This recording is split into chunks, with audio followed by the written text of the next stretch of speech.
हर हर महादेव, जय भोलेनाथ। दोस्तों आइए जानते हैं कुछ बहुत ही महत्वपूर्ण बातों के बारे में, बहुत ही महत्वपूर्ण उपायों के बारे में, जानकारियों के बारे में। पूज्य गुरुदेव के श्रीमुख से उन्हीं की कथा के दौरान जब वो बता रहे थे, तो कुछ अंश को मैं यहाँ प्रस्तुत कर रही हूँ। तो चलिए सुनते हैं उन्हीं के श्रीमुख से बहुत ही महत्वपूर्ण जानकारी। माता के मंदिर में लाल पुष्प, लाल चंदन और लाल चूड़ी माँ को समर्पित करिए, प्रेम बढ़ेगा। बच्चा कभी आप जी से कम नहीं बोलेगा, प्रेम की भाषा निकलेगी। माँ जगतजननी की आराधना, जगदम्बा की उपासना। नवरात्रि में 9 दिन में से कोई एक दिन ऐसा ले लो जिस दिन कन्याओं का भोजन कराओ, साथ में उनको लाल चुनरी ओढ़ाओ या कोई लाल वस्त्र, लाल पूजन की सामग्री उनको दो, सुख मिलेगा। भी देवी की आराधना का एक स्मरण का सुख है महाराज। ज्योत का विधान है, नवरात्रि में देवी की ज्योत लगती है, अखंड ज्योति लगती है, जवारे बुआए जाते हैं, कलश लगता है। ज्योत का भी विधान है, जिसके यहाँ दिया अखंड जलाया जाता है, अगर वो दिए की लो, दिए की बाती अगर दक्षिण दिशा की होती है तो उसके घर में साल भर में एक घात जरूर होती है।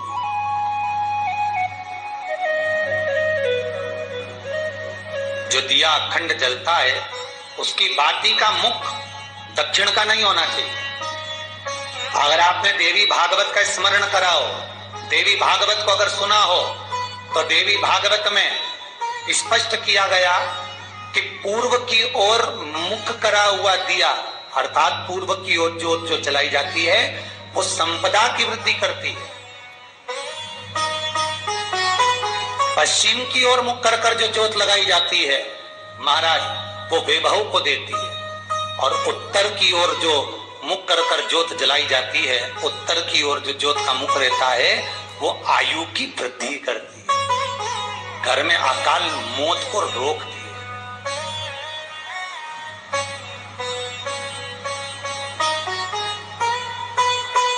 रात्रि का जो भाव तत्व है उसको भी अच्छे से समझ लेना। दक्षिण की ओर ज्योत ना लगाएं, अगर आपको लगाना है पूरब की लगाएं, पश्चिम की लगाएं या उत्तर की लगाएं। और जितने दिन महारानी जगदम्बा जगतधात्री दुर्गा भवानी, अब की बार माता जी घोड़े पर आई है। हर बार देवी बदल बदल के आती है, इस बार जो नवरात्रे आए वो घोड़े के आए। तो घोड़े पर जो देवी जी आती है वो समृद्धि को देने वाली आती है, लक्ष्मी की वृद्धि करने वाली आती है। जैसी घोड़े की रफ्तार होती है उस रफ्तार से लक्ष्मी घर में आती है। तो ये मत सोचना कि कोरोना महामारी ने हमको नीचे गिरा दिया या कोरोना महामारी ने रोक दिया, कमाई के स्रोत रोक दिए, धन रोक दिया। चिंता मत करना, मेरी माँ जगतजननी दुर्गा भवानी अब की बार घोड़े पर आई है। साल भर में इतना धन दे देगी कि आपने पीछे के 4 साल में नहीं कमाया होगा, इतनी मेरी माँ भंडार भर देगी। ये घोड़े पर आई है, कोई साधारण नहीं हो सकता।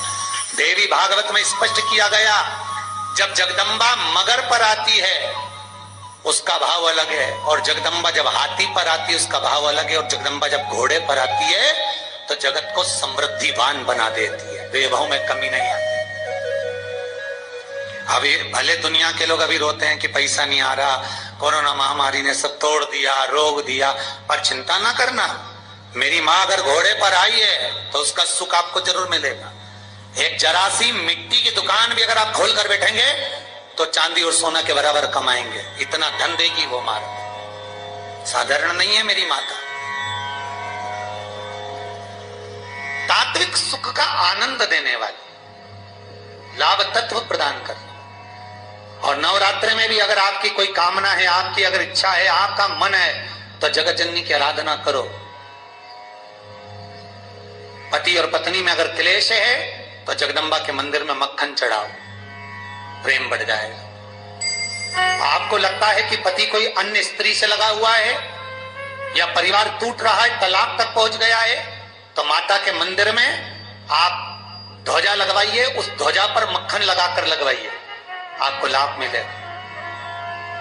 महाराज, यदि आपको लगता है कि बच्चे बहुत ज्यादा अपशब्द बोल रहे हैं, मुंह चला रहे हैं और प्रेम नहीं रख रहे, तो माता के मंदिर में लाल पुष्प, लाल चंदन और लाल चूड़ी माँ को समर्पित करिए, प्रेम बढ़ेगा। बच्चा कभी आप जी से कम नहीं बोलेगा, प्रेम की भाषा निकलेगी उससे। माँ जगत जननी की आराधना, जगदम्बा की उपासना। नवरात्रे में 9 दिन में से कोई एक दिन ऐसा ले लो जिस दिन कन्याओं का भोजन कराओ, साथ में उनको लाल चुनरी ओढ़ाओ या कोई लाल वस्त्र, लाल पूजन की सामग्री उनको दो, सुख मिलेगा, आनंद आएगा। सती कथा में कही थी कि नवरात्रे एकम से प्रारंभ नहीं होते, अरे अमावस्या की रात्रि से प्रारंभ हो जाते, इसलिए उसको कहते हैं नवरात्रे। क्योंकि नवमी के दिन माता जी का विसर्जन हो जाता है, जवारों का विसर्जन हो जाता है, व्रत करने वाले कन्या पूजन भोजन भंडारा कराकर विराम दे देते हैं। तो नवमी की रात्रि उसमें नहीं जुड़ा पाती, उसमें रात्रि अगर जुड़ती है तो ये अमावस्या की रात्रि से जुड़ना प्रारंभ होता है, तब जाकर वो नवरात्रि पूर्ण हो पाती है। पितृलोक में पितृ जैसे निवास होकर भी इंतजार करते हैं। 4 नवरात्रे हैं तो 4 ही श्राद्ध हैं। आज मौनी अमावस्या है, श्राद्ध का विराम हो जाता है और कथा अर्थात नवरात्रे प्रारंभ हो जाते हैं दूसरे दिन। तो यहाँ शास्त्र कह रहा है जैसे हमें प्रतीक्षा रहती है कोई अच्छे कार्य की, कि घर में कोई शुभ कार्य हो, घर में कोई अच्छा आयोजन हो तो अपने को आनंद होगा, प्रसन्नता होगी।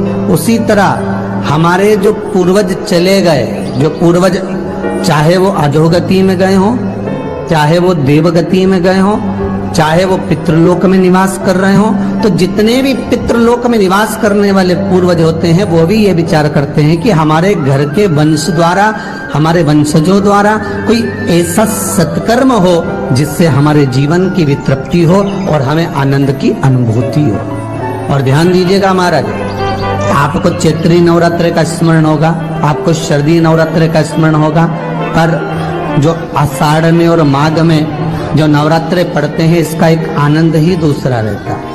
बस इतना जरूर होता है कि दुनिया के लोग वो जो 2 नवरात्रे होते हैं उसमें कलश की स्थापना भी करते हैं, देवी का पूजन भी करते हैं, अर्चना भी करते हैं, मंदिरों में भीड़ भी रहती है और खूब प्रेम से माता का जगराता वगैरह सब होता है। पर ये जो नवरात्रे हैं 2 गुप्त नवरात्रे, इनका लोगों को स्मरण नहीं था। वो तो धीरे धीरे ये टीवी चैनल के माध्यम से कथाकारों ने, वक्ताओं ने स्मरण कराना जब चालू करा, धीरे धीरे बताना, मार्गदर्शन करना जब चालू करा, तब लोगों को ज्ञात होता गया कि कोई गुप्त नवरात्रा भी होता है, उसमें भी देवी की आराधना होती है। ये 4 नवरात्रे अलग अलग अवस्था के हैं, अलग अलग सुख के हैं और अलग अलग आनंद के। आपके घर में पितृदोष है, आपको ऐसा महसूस होता है, तो किसी भी नवरात्रि के पहले जो अमावस्या पड़ती है, जिस दिन अमावस्या रहे उस दिन चावल की कटोरी में एक कपूर का टुकड़ा रख दीजिए, छोटा सा, और कपूर का टुकड़ा रखकर उस कपूर को दरवाजे के बाहर कटोरी में ही, चावल रखी हुई कटोरी में ही उसको पितरों का स्मरण कर कर जला दीजिए। और जलाने के बाद उस चावल को कहीं भी किसी भी वृक्ष की छांव में पक्षियों के लिए डाल दीजिए। शिव महापुराण की कथा कहती है, अगर मान लो पितृ आपको कष्ट दे रहे हैं, पितृ आपको तकलीफ दे रहे हैं, कोई काम नहीं होने दे रहे हैं, या कहीं आपको ऐसा लगता है कि पितरों का दोष है, तो वो पितृ दोष देवी, अब ये जो आप करेंगे ये कब कर रहे हैं? अमावस्या के दिन आप उसको रख रहे हैं, अमावस्या के दिन उसको रखकर रात भर आपने रखा कपूर के साथ में, सुबह एकम पड़ गई, नवरात्रि लग गई, उसी दिन उसको जलाकर आपने पटक दिया। अर्थात उससे देवी और पितृ इन दोनों का आशीर्वाद जो प्राप्त होता है, तो घर में से पितृदोष समाप्त होकर लक्ष्मी की वृद्धि प्रारंभ हो जाती है, कार्य में सिद्धता आ जाती है। और नवरात्रि में भी देवी की आराधना का एक स्मरण का सुख है महाराज। ज्योत का विधान है, नवरात्रि में देवी की ज्योत लगती है, अखंड ज्योति लगती है, जवारे बुआए जाते हैं, कलश लगता है, ज्योत का भी विधान है। जिसके यहाँ दिया अखंड जलाया जाता है, अगर वो दिए की लो, दिए की बाती अगर दक्षिण दिशा की होती है तो उसके घर में साल भर में एक घात जरूर होती है। जो दिया अखंड जलता है उसकी बाती का मुख दक्षिण का नहीं होना चाहिए। अगर आपने देवी भागवत का स्मरण करा हो, देवी भागवत को अगर सुना हो, तो देवी भागवत में स्पष्ट किया गया कि पूर्व की ओर मुख करा हुआ दिया, अर्थात पूर्व की ओर ज्योत जो जलाई जाती है वो संपदा की वृद्धि करती है। पश्चिम की ओर मुख कर जो ज्योत लगाई जाती है महाराज, वो वैभव को देती है।